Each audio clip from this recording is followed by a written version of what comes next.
Early morning mist hung thick over the hedgerows of Normandy, carrying the acrid smell of diesel and freshly churned earth. Behind a smoldering French farmhouse, Lieutenant Karl Schreiber of the 101st SS Heavy Panzer Battalion leaned against the front armor of his Tiger Eye. A cigarette dangled from his lips, its smoke mingling with the damp dawn air. His colossal war machine, a 54-ton steel monster, waited silently amidst the devastation. His loader, through binoculars, had just spotted movement in the distance, near the edge of the woods. He lowered the binoculars, informing his commander of the enemy tank's appearance. Tanks spotted. Edge of the woods. Karl Schreiber smirked. The name Sherman didn't bother him in the slightest. To Schreiber and his crew, Shermans were just easy targets. Easy, confident laughter echoed inside the cramped steel compartment. For months, the Tiger's reputation had become legendary on all fronts. Its 88mm cannon could tear through Ally armor like paper. On the Eastern Front, they were kings. And in Normandy, they expected the same. They called the Shermans Tommy Cookers, a cruel but accurate name. When hit, their fuel lines often ignited, burning the entire crew alive. Down the narrow lane, divided by hedgerows, a squadron of Sherman tanks advanced cautiously. Their olive-drab steel hulls glistened with morning dew. In Schreiber's eyes, they looked like nothing more than fragile toys. The gunner reported the range, 800 meters, a perfect distance for the 88. Range 800. On target. Schreiber gave the order to fire without a moment's hesitation. Fire! Inside the turret, the gunner slowly traversed the cannon, bringing the lead Sherman into the crosshairs. The steel monster let out a deafening roar. The shell tore through the air at incredible speed, leaving a faint streak in the air. In the blink of an eye, the lead Sherman became a funeral pyre. A violent explosion ripped the hull apart, with flames bursting from the turret ring. The crimson blaze bloomed like a deadly flower against the green of the hedgerows. The crew inside never stood a chance. The Tiger crew watched the scene with cold satisfaction. Another easy victory. But then, something different emerged from behind the thick black smoke.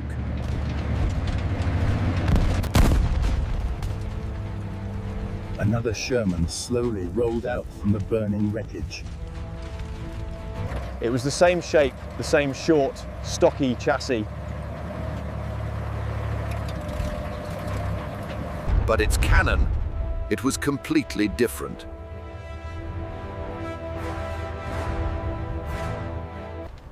It was longer, more slender, jutting out like a sharp spear. The loader squinted, a feeling of confusion and unease creeping into his mind. He had never seen a Sherman with a gun like that before. What is that? Before Schreiber could comprehend, the strange Sherman fired.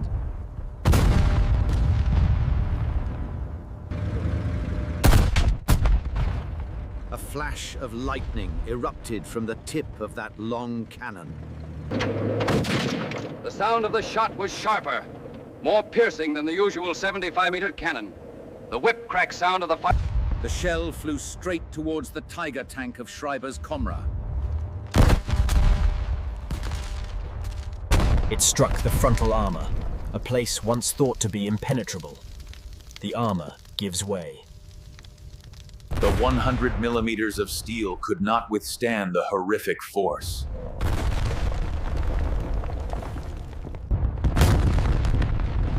The huge Tiger exploded in a blinding halo of fire. The multi-ton turret was blown into the air, flipping over like the lid of a tin can. A deadly silence fell over Schreiber's crew. The smug laughter from moments before was now extinguished. The radio crackled to lift with a voice of absolute panic. We're pinned down! They're everywhere! Help us! The report from another Tiger confirmed it. Tiger 3 was completely destroyed. Tiger 3 is gone! They blew it apart! It's gone! The round had gone straight through its frontal armor.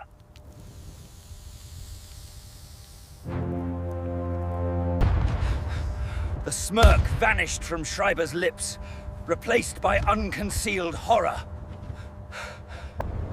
His heart hammered against his ribs. His iron confidence had shattered. He scrambled back down into the turret! The order for armor-piercing rounds was screamed with urgency. Armor-piercing! Now! Load armor-piercing! The entire crew shifted from smug complacence to high alert. Los, Bewegung! Granate in den Verschluss! Feuer bereit! They had just faced a completely new enemy, a dangerous predator. As the Tiger's cannon began its heavy turn towards the target, another flash lit up the hedgerow. The second Tiger in his platoon took a direct hit. Another giant fireball erupted, swallowing the proud war machine. Doubt had now turned into real fear. Through his periscope, Schreiber witnessed an unbelievable sight. Shermans were destroying Tigers. The order to withdraw finally crackled over the radio network. The battalion commander's voice also filled with panic. The warning was passed along! These were not ordinary Shermans! He's warning us! They're not standard Shermans! Fall back! The Tiger's engine roared, starting up for a retreat. The steel tracks tore up the muddy road as Schreiber frantically ordered the driver to reverse. The giant tank retreated heavily into the thick fog, seeking cover.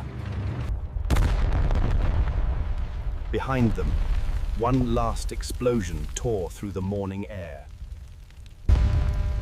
Another Tiger had fallen. His platoon was nearly wiped out in a matter of minutes. Somewhere in the smoke and mist, a British gunner was calmly reloading. His practiced hands guided a new round into the breech of the 17-pounder cannon. The weapon that had just rewritten the balance of power on the tank battlefield. 2 weeks earlier, May 26, 1944. A quiet field workshop near Portsmouth, England.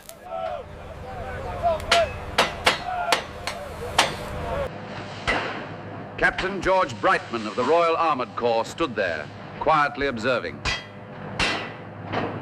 Beside him was a massive Sherman tank with its turret disassembled.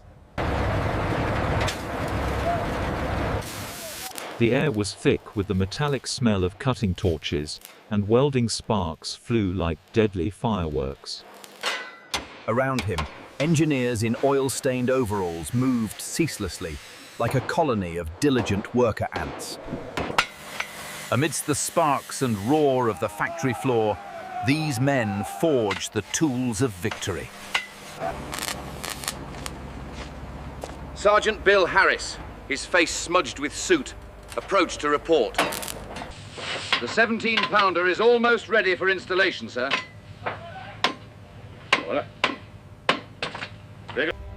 Brightman nodded, his gloved hand gliding along the enormous gun barrel resting on wooden stands.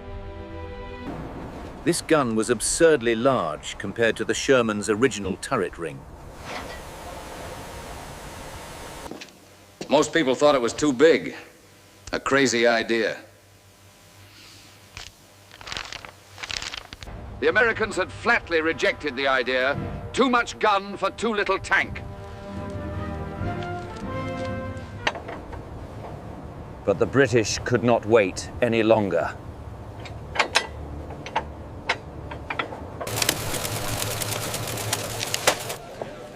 Reports from the front were getting worse. German Tigers and Panthers were tearing through Allied armored units with ease. Something had to change, Grellet, and it had to change fast. That something was the 17-pounder anti-tank gun, a 76.2mm monster designed to kill Tigers from a distance. However, mounting it on a Sherman required an almost brutal ingenuity. To fit the long gun, engineers had to tear out the recoil system and mount it sideways. They had to counterbalance the barrel with a massive breech block that took up almost all the loader's space. The space inside the turret was just enough for the loader to manage in the most difficult posture. The radio had to be moved down into the hull, a highly inconvenient change. Even the gunner's seat was pushed to its absolute limit. It was cramped, difficult to operate, and extremely dangerous for the crew itself. But when it fired, nothing else in the Allied arsenal could compare. That day, Brightman watched as the modified Sherman, now nicknamed the Firefly, rolled onto the firing range. The crew climbed aboard, a mix of excitement and anxiety clear on their faces. Our target at 1,200 yards! The Firefly sat still, its turret slowly turning towards the target. The Firefly's gun roared like thunder. A deafening, explosive CRAC that overwhelms the audio track. The shock wave struck the air, making the ground tremble slightly. A low, deep rumble that follows the initial blast. Smoke and dust erupt in a violent halo around the tank. In the distance, a solid steel plate, 5 inches thick, simulating the frontal armor of a Tiger, was torn apart like paper. The observers burst into cheers.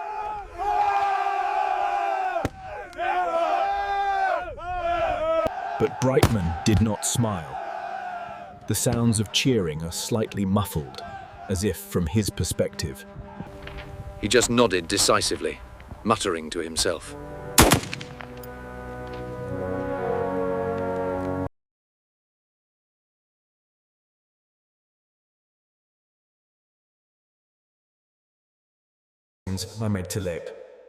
By early June, British workshops across southern England were operating at full capacity.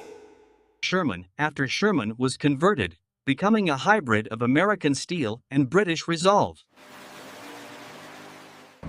By D-Day, over 300 Fireflies had rolled out of the ports. Just enough to equip a few regiments landing in Normandy.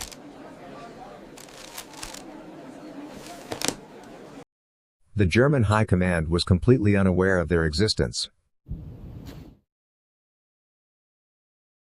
Firefly crews were ordered to camouflage their gun barrels.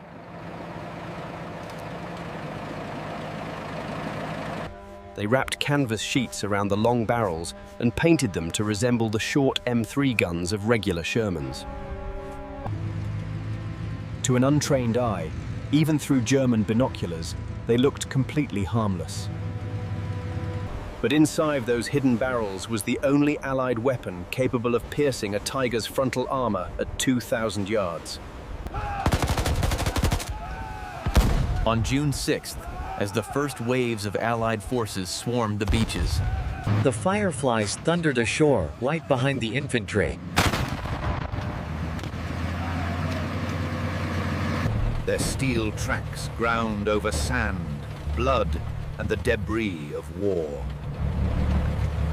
Sergeant David Fletcher, a gunner in a Firefly of the 13th/18th Royal Hussars, recalled the moment his tank hit the sand on Gold Beach.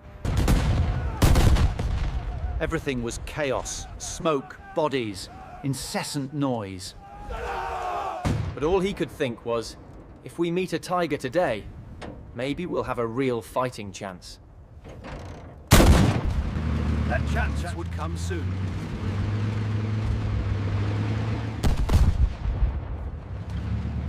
In the dense hedgerows of Normandy, where every field became a death trap. And every tank duel could be decided by a single shot from an unseen enemy. As the Fireflies moved deeper inland, they blended in with the vast columns of Shermans. Still the same tall, vulnerable tanks the Germans were so familiar with. German panzer officers, confident in their superior war machines, still looked upon the Shermans with derision. They called them Ronsons or Tommy Cookers, because they burned so easily when hit. To them, every Sherman that appeared in their sights was just an easy target, another victory for the collection. They paid no mind to the slightly unusual-looking barrels, clumsily hidden by canvas and paint. They couldn't imagine that the British could stuff such a powerful cannon into such a flimsy chassis. Their complacency had become a veil over their eyes, preventing them from seeing the threat that was quietly approaching. The Fireflies lay hidden, waiting for their moment, like fireflies carrying wrath in the dark night. The Germans were still laughing at the Sherman.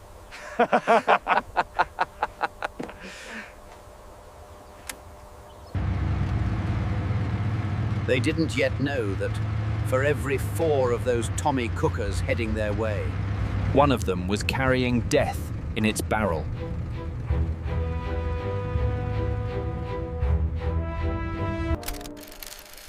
June 13th, 1944, Villers-Bocage, Normandy.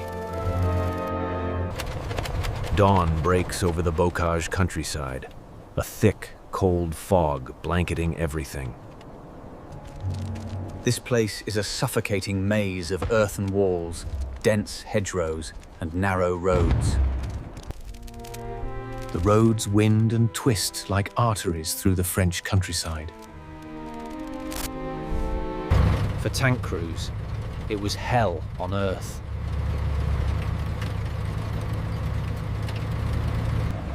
Visibility was near zero, the roads just wide enough for a single tank to pass. Every turn, every thicket could conceal a deadly ambush. Lieutenant Richard Dickey and Lacey of the 1st Northamptonshire Yeomanry leaned forward inside his Sherman Firefly, the Velikia Luki. He wiped condensation from his periscope, his eyes straining to see ahead.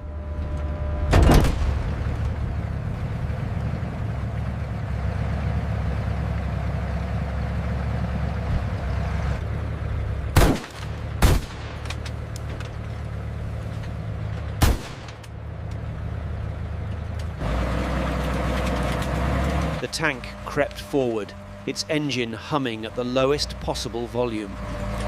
Inside, 4 men were packed shoulder to shoulder, listening to the engine and the occasional harmless ping of infantry fire on the steel hull.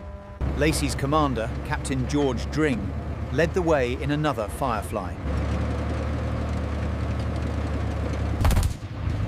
The unit's mission was simple but perilous: to reconnoiter the roads east of Villa Bocage.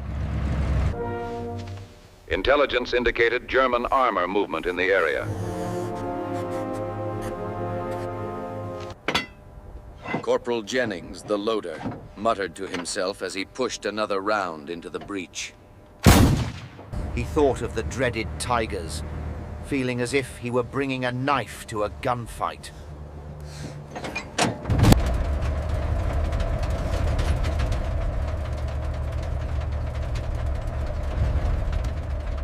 He signaled to halt.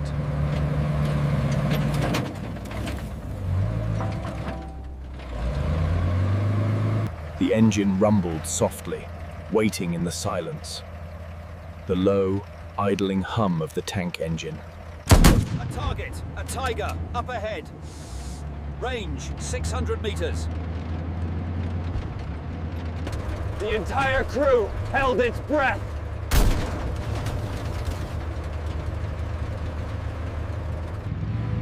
Through the mist, the monstrous silhouette gradually appeared. The flat turret, the enormous cannon, an A Tiger Eye, advancing slowly, its commander halfway out of the hatch. The Firefly was in position. Lacey took a long, slow breath. He gave the order in a single, even-toned word. Target!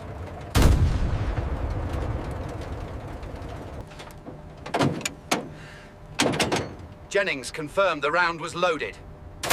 Up! The order to fire was given. Fire! Fire!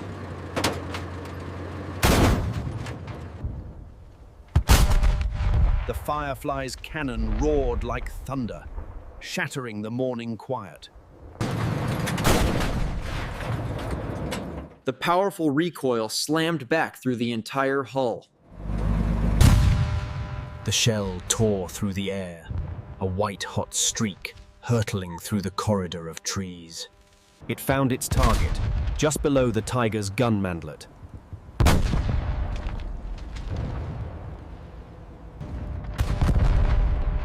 A blinding explosion followed, swallowing the German war machine. The Tiger's turret was lifted from its bearings, tipped over, and fell into the adjacent ditch. Thick black smoke billowed from every opening. The crackle of intense fire and the hiss of burning materials. Inside the Veliki Luki, the crew erupted in cheers. Loud, overlapping shouts of victory. Jennings slammed his fist against the turret wall. They had killed the beast. We got the monster! But Lacey wasn't celebrating. He immediately scanned with his periscope once more. He spotted 2 more Tigers moving up the road. He yelled the order to reverse immediately! Reverse! Reverse now! The Firefly jerked backward into cover, branches cracking as they hit the turret. German shells shrieked overhead, slamming into the hedgerow with thunderous explosions. The terrifying high-pitched dirt and burning leaves rained down. The sound of earth and debris pelting the tank's metal hull. The duel had become a deadly game of chess. Both sides were nearly blind, moving on instinct and sound. The Firefly's crew constantly changed position, its camouflage making it look like any other ordinary Sherman. The Germans had fallen into a trap.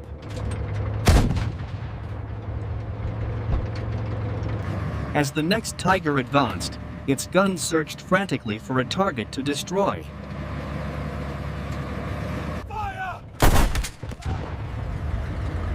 Lacey's crew fired again, this time into its flank.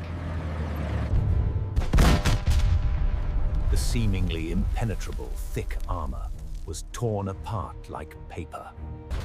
Flames erupted from the rear vents. A loud WH oosh of ignited fuel. The German crew scrambled out in a panic, but were immediately cut down by machine gun fire from nearby infantry. Raus! Schnell! Hilfe! The news spread like wildfire through the British ranks that morning. The Fireflies had killed tigers.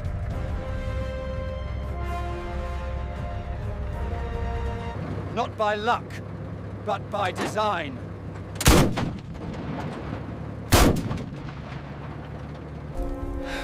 Within a few hours, the Germans realized that these strange Shermans were not just modified curiosities. They were predators perfectly designed for the bocage terrain.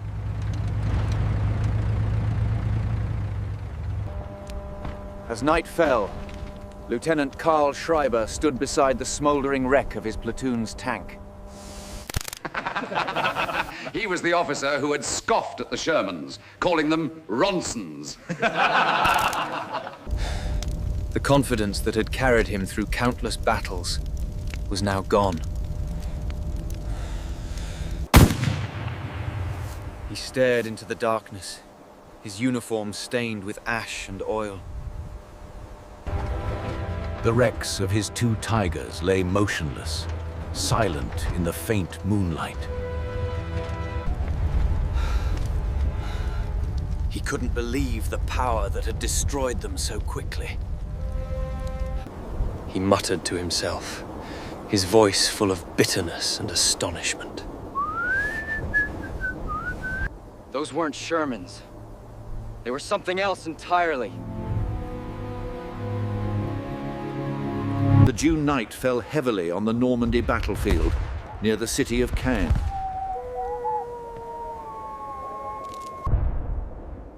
Smoke from the day's battles lingered like ghostly ribbons under the dim moonlight. Somewhere in the darkness, the sound of metal contracting as a tank engine cooled echoed like a death knell. Lieutenant Karl Schreiber sat in the ruins of a farmhouse, the field radio beside him hissing with static. Outside, the hulks of 3 giant Tiger tanks lay half-submerged in mud, their dark shapes profiled against the still-burning sky. The invincible beasts of the Reich, now vanquished. Schreiber looked down at his own hands, trembling, stained with dirt, and faintly smelling of cordite. For the first time after years of war, he felt true fear. Not the fear of death, but the fear of the hunted. New British variant.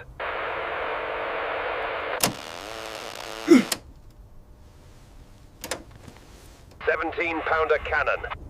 Destroys Tiger from the front armor. I repeat, from the front armor. Avoid head-on engagement."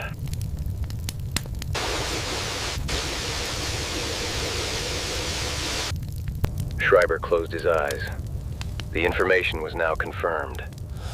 The Firefly had changed everything. On the other side of the line, at a British field workshop outside Bayeux. Sergeant David Fletcher leaned against his tank, the barrel of the Firefly still warm from the battle. The air was thick with the smell of oil, burnt metal, and the scent of victory. Fletcher, you hear the latest? Rumor is that Jerry's are calling us Feuerfliegen now, Fireflies. They think these things can see in the dark.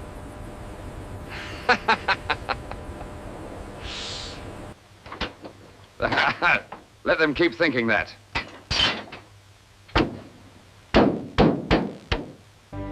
But behind the confidence, he knew this was no magic trick. It was a combination of mathematics and courage.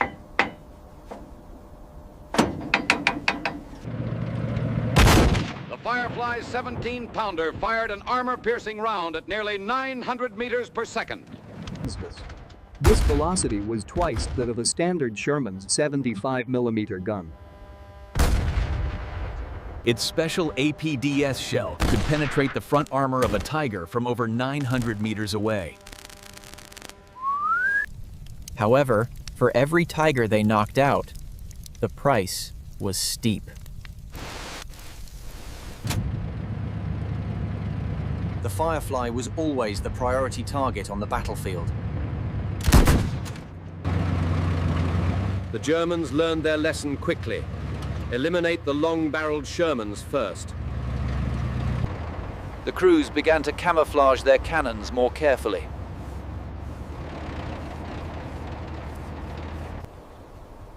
They painted the forward half of the barrel to create the illusion that it was shorter. They covered the muzzle with netting and branches to hide its characteristic shape. Just one small mistake, a muzzle flash too soon, and they would become corpses in a steel coffin. The landscape before them was a nightmare. Fields pockmarked with shell craters, orchards shredded by shrapnel. The air was thick with the smell of cordite and decay. Contact front. Automac front! All stations, brace for impact! Two Panther tanks appeared on a distant slope. Sleek and angular, they were Germany's answer to the Firefly's arrival. Their high-velocity 75mm guns were nearly as destructive as the Tiger's 88. Range 1100.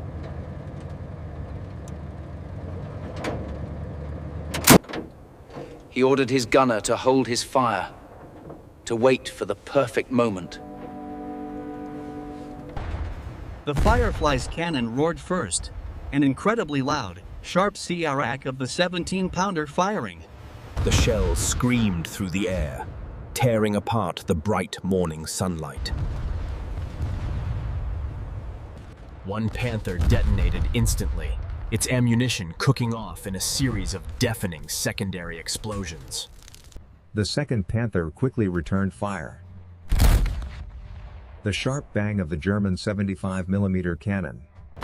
Its shell slammed into the ground just meters from Fletcher's tracks, showering the crew in mud. Reload!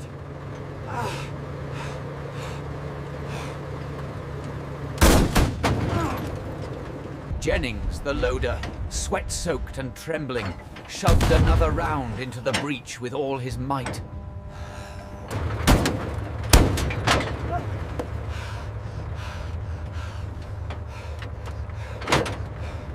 Fletcher held his breath, readjusting his aim on the remaining target.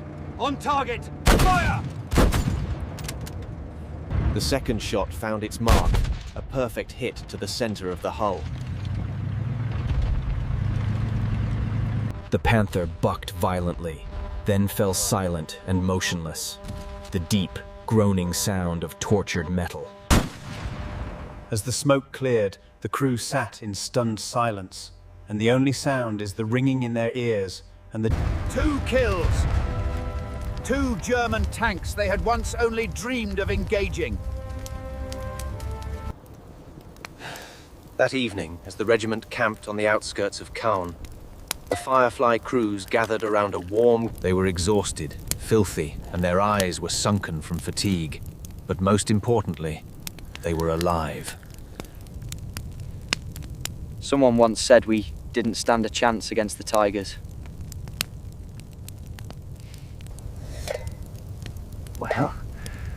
Well, perhaps he was wrong. He gazed out, toward the fields where the hulks of enemy tanks were still smoldering. The small fires glowed faintly, like fireflies in the night. It's fun. It's in way. Peabody. They used to laugh at the Sherman. But now, they're not laughing anymore.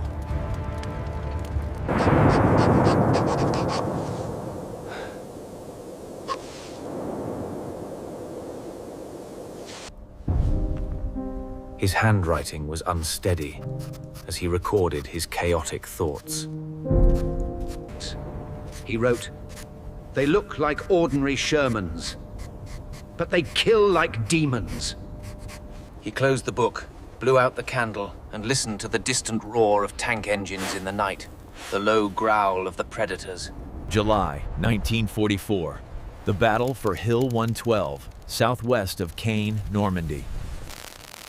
The dawn sky, bruised with smoke and fire, a tableau of promised brutality.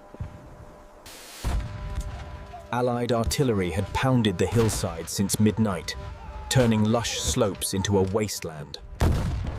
Charred trees, craters filled with rainwater and blood, creating a scene from hell. The Germans still held the high ground, a deadly strategic position. From there, their Panther tanks controlled every approach, like beasts of prey watching. Lieutenant Richard Dickie Lacey's Firefly crawled through a low-lying patch of ground, its engine a low growl beneath the distant crackle of gunfire. Inside the tank, the air was thick with the smell of sweat, cordite, and damp canvas. Every man in the crew knew what waited for them on the other side of that ridge. The Iron Tigers, the Tigers, were dug in and hidden, waiting patiently. Their long 88mm guns were already aimed, precise as snipers.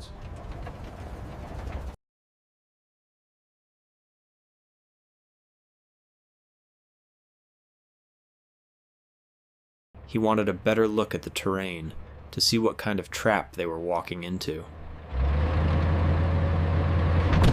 He raised the periscope and froze.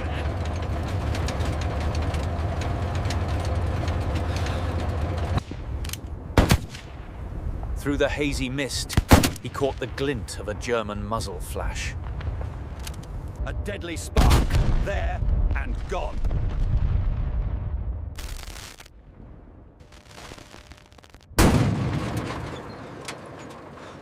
Reverse! Reverse third now! But it was too late. But it was too late. A shell screamed overhead, missing by inches.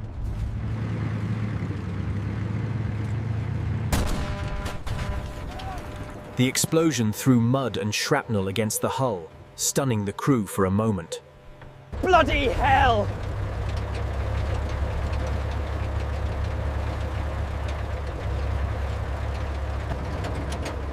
Death had just skimmed past them, terrifyingly close. But Lacey didn't flinch.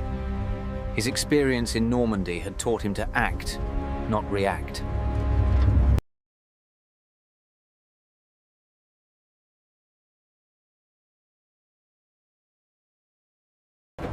The gunner acknowledged, traversing the turret 20 degrees to the right. Range, 900 meters.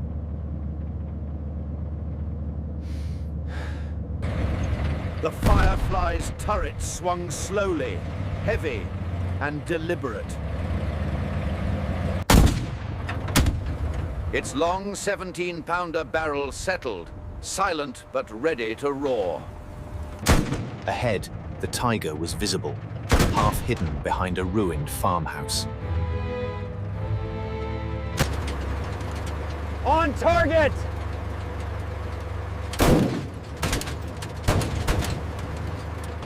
The violent recoil shook the entire tank, sound of an ear-splitting boom that reverberated through the steel hull, followed...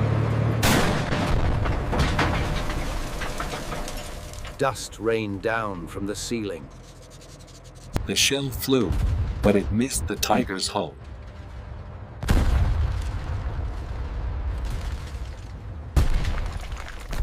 The concrete wall disintegrated, exposing the German beast completely.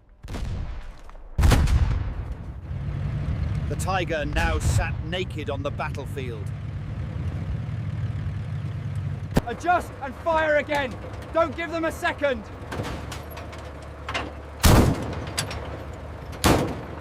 Before the Tiger's turret could traverse, the Firefly's second round was away. This time, it struck the gun mantlet. A brilliant white flash erupted, followed by thick black smoke pouring from the vision slits. The Tiger's massive turret slowly slumped, then fell still.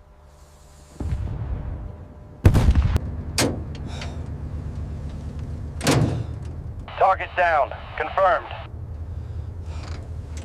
Outside, the hillside erupted with the sound of other Fireflies joining the fight. A crescendo of cannon fire, a rolling thunder of battle. One by one, the German positions began to crumble.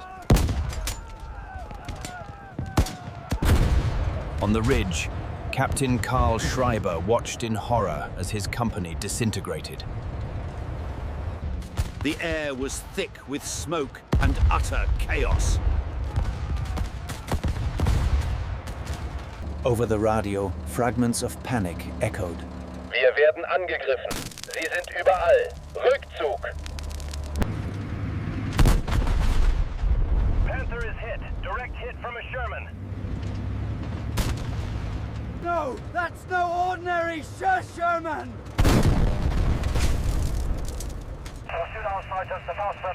They have new guns. The barrel is much longer than a 75. Fall back! For God's sake, fall back!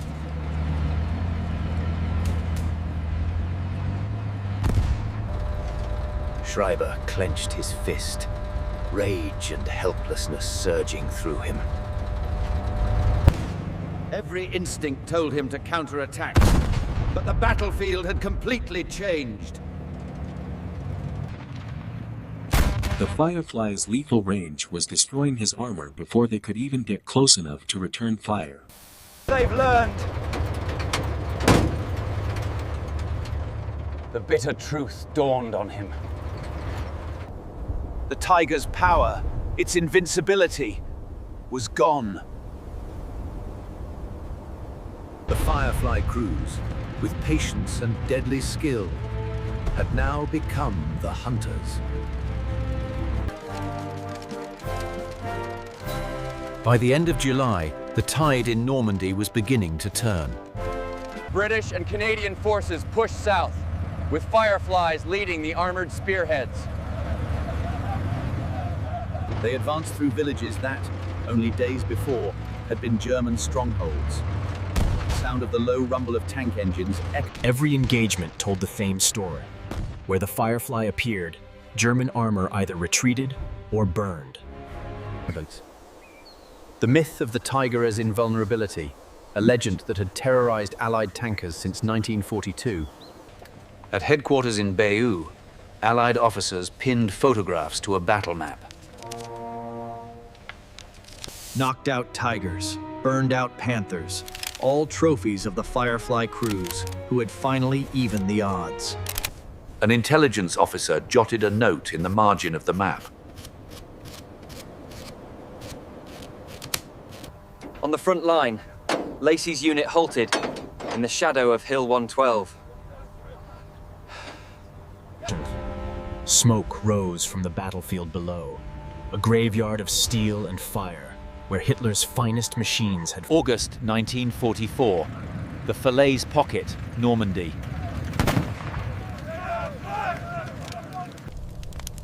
The summer air was thick with the smell of oil, smoke, and death. The fields south of Caen, once lush and golden, were now a scorched wasteland of broken machines. German columns, armor, trucks and half-tracks clogged the narrow French roads. They were trapped by the relentless Allied advance. Achtung! In Deckung! Los! From a ridge overlooking the chaos, Lieutenant Richard "Dickie" Lacey's Firefly idled behind a hedgerow. Its long 17-pounder barrel was poised like a drawn sword. The men inside were lean, hollow-eyed, their uniforms caked with the filth of weeks of fighting. They had fought almost without rest since June, each battle blurring into one long, bloody memory of fatigue. Corporal Jennings, the gunner, squinted through his periscope at the valley. It looked, he observed, as if the entire German army was being funneled into it. It's the whole bloody German army down there. And there's no way out for them.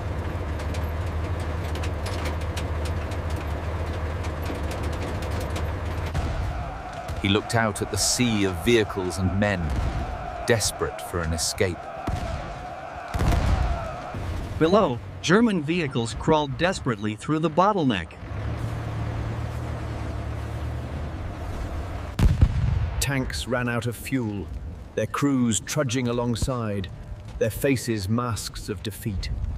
The wounded clung to trucks already peppered with shrapnel.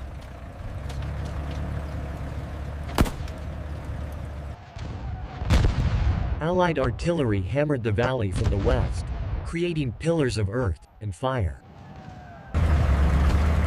To the east, Canadian armor had sealed the last escape route. It was here, in this pocket of destruction, that Germany's war machine in Normandy would die.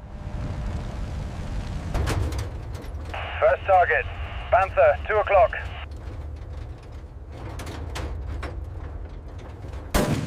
The Firefly's gunner adjusted his sight, its crosshairs a faint red glow in the failing light.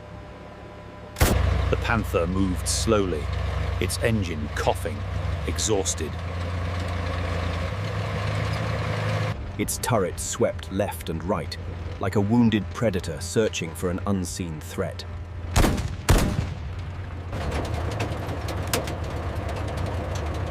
Range, 1,100 yards. On target!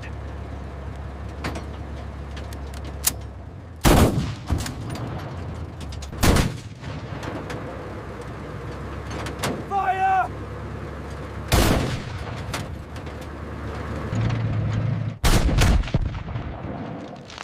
The sharp crack of the 17-pounder shattered the silence. A streak of fire tore through the gloom, straight for its unsuspecting prey. Then, an orange blossom of an explosion as the Panther's ammunition cooked off from within. The blast rocked the valley, followed by the roar of furiously burning fuel.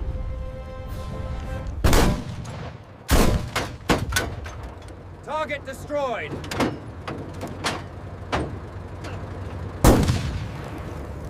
Poor bastards never knew what hit them.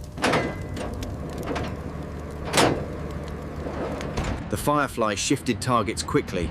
Another Panther, this one desperately reversing into a ditch for cover. Another shot rang out. Cover. Then The battlefield below descended into chaos as terror spread through the German ranks. German crews abandoned their tanks, setting them alight to deny them to the Allies. Thick columns of black smoke rose into the sky, marking the final collapse of the once feared panzer divisions. For the first time since D-Day, the British tankers didn't feel outgunned by the German war machines. They were winning, decisively.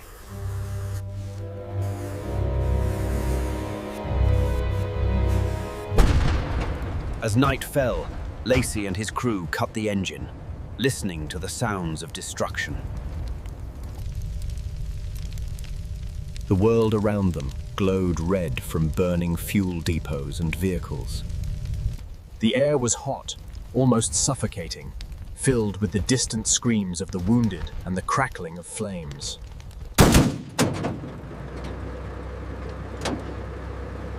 Remember the first time we saw a tiger? I thought that was it. I thought we'd never get home. Lacey smiled faintly, though his eyes remained fixed on the fiery horizon. I imagine that's what they thought about our Shermans. From their position, the flickering flames reflected on the Firefly's long, slender gun barrel. Its silhouette stood out against the night sky, unlike the old, stubby Shermans. It looked dangerous. The radio crackled to life with a new order. All call signs, advance! The enemy line is completely broken. I repeat, advance! Lacey hoisted himself halfway out of the turret, scanning the smoldering valley below. Right outside. Front, advance. Let's finish this. The Firefly rolled forward, its steel tracks crushing the soft earth, heading into the heart of the inferno. It moved past burned-out trucks and overturned half-tracks, the silent corpses of a defeated army. They passed the wreck of a Tiger, its massive turret blown clean off, lowing uselessly a few yards away. Nearby, a small chalk mark was scrawled on an armored hull, a message from the British infantry. It read, "A gift from the Firefly."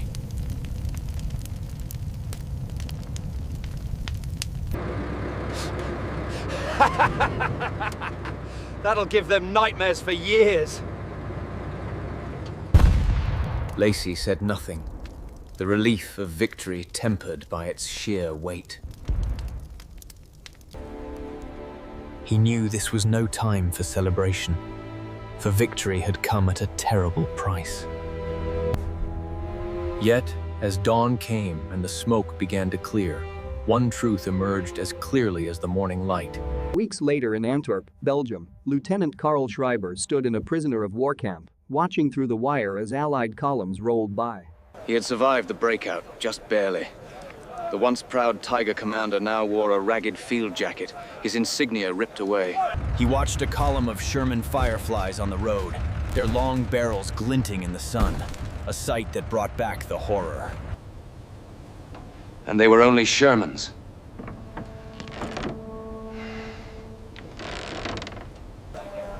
A British guard nearby overheard and smirked, mocking the German officer's surprise. You forgot one important thing. It's not the tank. It's the men inside that count. Schreiber did not answer. He just bowed his head, listening to the distant rumble of engines, the sound that had haunted his dreams since Normandy. The laughter that had once echoed in the mess halls of the Tiger crews was long silent, replaced only by the